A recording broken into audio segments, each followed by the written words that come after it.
Ini pernyataan Menteri Agama Yakut Khalil Qaumas membandingkan suara azan dengan gonggongan anjing.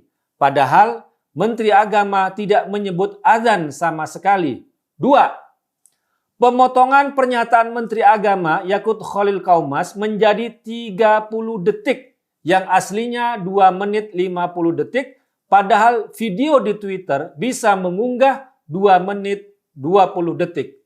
Ketiga, menuduh Menteri Agama Yakut Khalil Qaumas melakukan penodaan agama dengan ancaman laporan polisi 156A yang berdasarkan dari opini yang dibuat oleh Roy Suryo sendiri. Kelakuan Roy Suryo ini bisa disamakan dengan kasus Buniani yang memotong video pernyataan Ahok dan membuat caption yang tendensius, atau juga yang memotong video Jenderal Dudung dengan narasi fitnah. Dan tindakan itu bisa diancam dengan 2 pasal dari Undang-Undang ITE. Pertama, pasal 32 ayat 1. Setiap orang dengan sengaja dan tanpa hak atau melawan hukum dengan cara apapun mengubah, menambah, mengurangi, melakukan transmisi, merusak, menghilangkan, memindahkan, menyembunyikan suatu informasi elektronik dan atau dokumen elektronik milik orang lain atau milik publik. Pasal 28 ayat 2. Setiap orang dengan sengaja dan tanpa hak menyebarkan informasi yang ditujukan untuk menimbulkan rasa kebencian atau permusuhan individu dan atau kelompok masyarakat tertentu berdasarkan atas suku, agama, ras, dan antar golongan, SARA.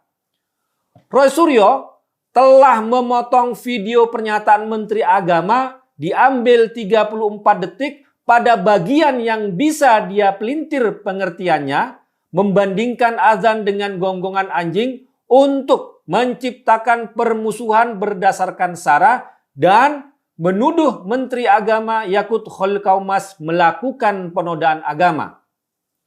Roy Suryo dengan sengaja mau menghilangkan pesan utama dari pernyataan Menteri Agama Yakut Khalil Qaumas yang sebenarnya membahas soal suara-suara mengganggu yang tidak diatur. Menteri Agama Gus Yakut mencontohkan suara-suara toa dari masjid dan musola. Dia tidak menyebut secara spesifik soal azan. Suara itu tidak diatur. Toa-toa dari rumah-rumah ibadah agama-agama lain.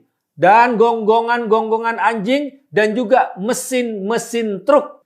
Artinya, Menteri Agama tidak hanya mencontohkan suara-suara mengganggu itu cuma gonggongan anjing saja, tapi juga toa-toa dari rumah-rumah ibadah agama-agama lain dan mesin-mesin truk. Pesan utama itu dipelintir dengan penuh kebencian. Menteri Agama sedang membandingkan azan dengan gonggongan anjing.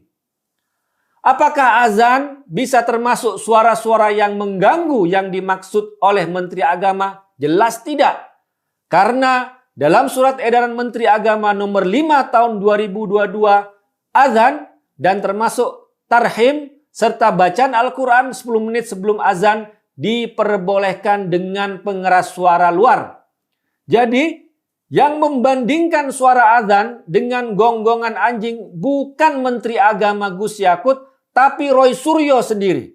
Karena Menteri Agama Gus Yakut tidak menyebut sama sekali soal azan dalam pernyataannya. Maka siap-siaplah buat Roy Suryo yang membandingkan azan dengan gonggongan anjing. Meskipun bagi saya, gonggongan anjing sebagai tanda ada bahaya lebih berguna daripada pelintiran jahat Roy Suryo itu. Wassalamualaikum warahmatullahi wabarakatuh. Fatwa itu pendapat. Fatwa bisa didebat. Fatwa tidak mengikat. Fatwa itu opini, tidak suci, meniscayakan toleransi. Dan sebaik-baik fatwa, suara hati nurani. Inilah Fatwa Guntur Romli.